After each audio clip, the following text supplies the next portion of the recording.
sommaire de cette édition en Angola, le procureur général a indiqué ce jeudi qu'il n'excluait pas de délivrer un mandat d'arrêt international contre la femme d'affaires angolaise Isabel dos Santos.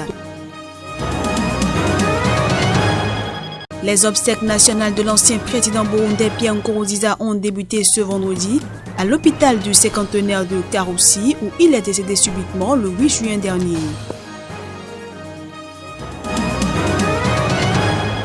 Et puis le chef du gouvernement tunisien Eliès Fakfak a averti que l'économie de son pays, fragilisée davantage par la pandémie de Covid-19, devrait se contracter de 6% en 2020.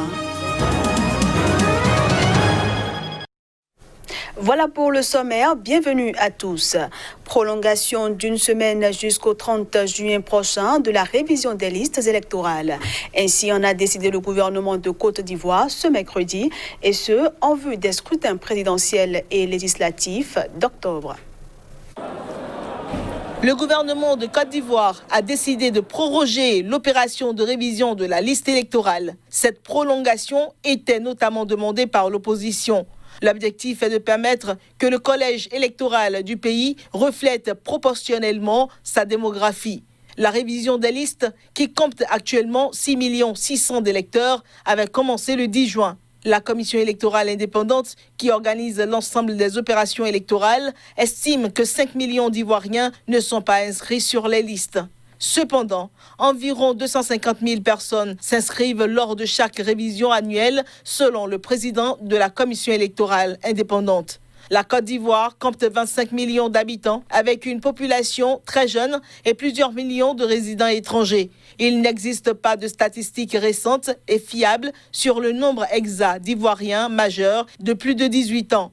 Pour cette révision, quelques 35 000 agents de recensement ont été déployés sur plus de 10 800 centres, plus d'une centaine à l'étranger pour la diaspora selon la CEI. Le gouvernement a aussi annoncé la prorogation d'un an de la validité des cartes nationales d'identité arrivant à expiration le 30 juin. La carte d'identité est en effet l'un des documents qui permet de s'inscrire sur les listes électorales et donc de voter. La question de la prorogation de validité des cartes d'identité était devenue polémique dans le pays, de nombreuses cartes arrivant à expiration, ce qui risquait notamment, selon l'opposition, de priver de droit de vote de nombreux Ivoiriens. La présidentielle d'octobre 2020 s'annonce tendue. En Angola, le procureur général a indiqué ce jeudi qu'il n'excluait pas de délivrer un mandat d'arrêt international contre la femme d'affaires angolaise Isabel dos Santos. La fille de l'ancien président Eduardo dos Santos est suspectée de corruption dans son pays et au Portugal. En réponse à des questions de la presse en marge d'une réunion à Luanda, le procureur général d'Angola a indiqué ce jeudi qu'il n'excluait pas de délivrer un mandat d'arrêt international contre Isabel dos Santos. Nous travaillons en coopération avec les autorités portugaises et si le besoin apparaît à un moment d'en arriver à ce point, nous verrons comment procéder. Ce sont des questions de procédure, comme vous pouvez l'imaginer. Je ne peux pas en dire plus sur le processus en cours. Nous y travaillons, a déclaré Elder Pitagro. Fille de l'ancien président angolais José Eduardo dos Santos, Isabel dos Santos, âgée de 47 ans, est soupçonnée par la justice et les autorités angolaises d'importants détournements de fonds publics, récemment évalués à 5 milliards de dollars.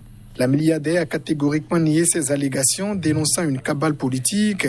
En décembre, un juge civil de Luanda a ordonné le gel des comptes bancaires et des actifs d'Isabel dos Santos et de son époux d'origine congolaise, Syndicat Dokolo, dans une pléiade de sociétés angolaises. Un mois plus tard, le Consortium international des journalistes d'investigation a publié une enquête des Luanda Leaks qui l'accuse sur la foi de documents piratés d'avoir siphonné les caisses du pays. Dans la foulée, la justice portugaise a à son tour gelé les comptes et des actifs de la femme d'affaires au Portugal où elle a investi dans la banque et la téléphonie. Dans un entretien accordé début juin à l'AFP, l'un de ses avocats, le Britannique Dan Morrison, a jugé la procédure qui la vise injuste, inexacte et fondée sur des faux. En Gambie, le ministre de la Justice, Aboubakar Tambadou, a démissionné. Il sera remplacé par l'avocat Daouda Diallo, a dit le gouvernement.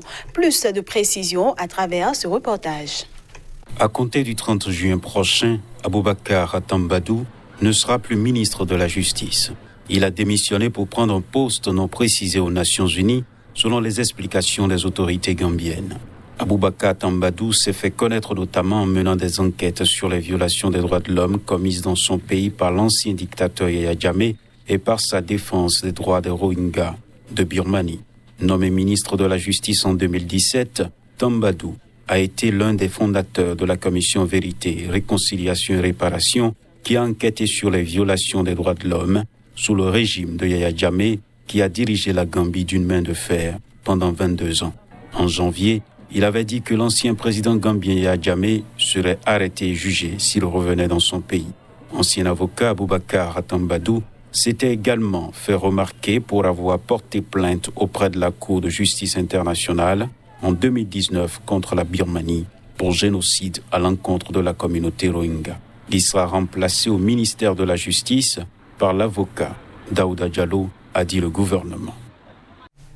Comme annoncé en titre, les obsèques nationales de l'ancien président burundais Pierre Nkurunziza ont débuté ce vendredi à l'hôpital du cinquantenaire de Karusi, situé dans le centre, où il est décédé subitement le 8 juin dernier officiellement d'un arrêt cardiaque. Isolé tout au long de son troisième et dernier mandat, Pierre Nkurunziza est décédé 3 semaines après l'élection de son successeur, Évariste Ndayishimiye. C'est par un hommage rendu à Pierre Nkurunziza dans la plus stricte intimité familiale par son épouse, ses enfants et des proches qui les accompagnent que les cérémonies ont débuté. En effet, le convoi funéraire a quitté l'hôpital du centenaire de Karusi pour se diriger vers Gitega, la capitale administrative du pays, située à 60 km au sud-ouest sous forte protection militaire et policière. La population a été invitée par les autorités à se regrouper tout au long de la route entre Karusi et Gitega pour rendre hommage à Pierre Nkurunziza, mort à l'âge de 55 ans après 15 années au pouvoir. Un hommage national avec des prières œcuméniques devrait ensuite être rendu à Pierre Nkurunziza au stade Ngoma de Gitega. Les invités ont été encouragés à s'habiller de blanc et pour les hommes, à porter une photo du défunt. Décédé inopinément le 8 juin dernier, Pierre Nkurunziza, qui était à 2 mois de la fin de son 3e mandat, devrait passer le témoin au général Évariste Ndayishimiye, vainqueur de la présidentielle du 20 mai dernier. Investi 2 mois plus tôt que prévu après le décès de son mentor, le nouveau président Évariste Ndayishimiye s'est immédiatement placé dans ses pas lors de son premier discours public. Lors de son investiture le 18 juin dernier dans le même stade Ngoma, Évariste Ndayishimiye a rendu un hommage appuyé à son prédécesseur et promis de continuer sur la voie qu'il a tracée. Le chef du gouvernement tunisien a averti que l'économie de son pays, fragilisée davantage par la pandémie de Covid-19, devrait se contracter de 6% en 2020. Eliès Fakfak a également déploré la faillite de toutes les sociétés publiques. C'était lors d'une audition au Parlement consacrée à son bilan après 100 jours au pouvoir. On le suit. Aujourd'hui, la Tunisie est classée parmi les 10 premiers pays qui ont réussi à bien gérer la crise du coronavirus avec ses propres moyens. Concernant le taux de croissance, aujourd'hui, il est estimé en baisse de 6%, un taux de croissance de moins de 6% selon les dernières mises à jour. Et certains de nos partenaires, comme l'OCDE, le FMI, et la Banque mondiale disent qu'il sera de moins 6,8% et nous en rediscuterons.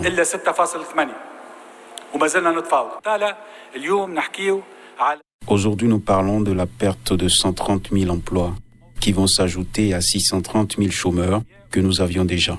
Et cela sans compter les 800 000 personnes, travailleurs, journaliers, artisans, etc., qui ne sont pas comptabilisés et à qui nous avons donné des aides. Moi, je suis ici pour servir le pays. Je n'ai aucun calcul politique. J'ai décidé volontairement de céder mes actions de cette société Valis avant la promulgation de la loi. Ce journal se poursuit et on passe cette fois-ci à la revue de presse Afrique.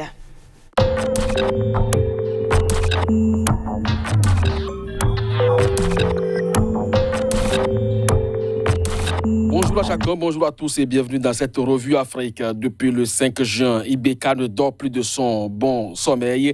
Crise socio-politique et cri libération à cet effet. Qui pour sauver le roi acculé, se demande le journal. La bouée de sauvetage semble pourtant proche. Le 22 septembre nous informe que dans cette crise, les USA se démarquent du M5 RFP. À propos donc de l'hypothétique démission d'Ibeka, le pays a rapporté une partie de l'intervention de l'ambassadeur des États-Unis au Mali. Le diplomate pense qu'on ne peut pas forcer le départ d'un président démocratiquement élu. Le diplomate ne sera pas seul à voir les choses ainsi. L'Indépendant nous apprend que l'ONU, l'Union africaine, l'Union européenne, les USA et la France appellent au dialogue et soutiennent les efforts de la CEDEAO. Après les déclarations du président de la Commission électorale indépendante à propos de la fraude massive dans l'actualisation de la liste électorale en Côte d'Ivoire, des voix s'élèvent pour appeler à la vigilance. Un cadre de l'idée à la une de Bélier Intrépide pense même que l'actuel CEI est illégitime, illégal et conflictuel et appelle à sa dissolution pure et simple.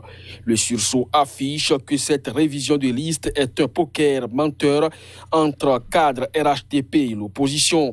Au Burkina Faso, ça travaille aussi pour le mois de novembre. En tournée dans les sites d'enrôlement, l'UPC lance un défi au parti au pouvoir et ses alliés. Elle promet les battre en novembre, rapporte le quotidien du Faso. Au Cameroun, l'après-Covid se gère rationnellement. Mutation quotidienne à propos des entreprises et établissements publics annoncent des offres d'emploi. Et Senga pense que le business des morts de Covid est plutôt le secteur le plus florissant au niveau de la santé publique. Équilibre des échanges commerciaux écrit pour sa part Cameroun Tribune, c'est plus sûr qu'une occasion de rebondir après la pandémie, note le journal. Malheureusement, l'économie quotidienne apporte une note moins optimiste. Le journal prévient que la BEAC prévoit une récession économique en zone CEMAC où se situe quand même le Cameroun.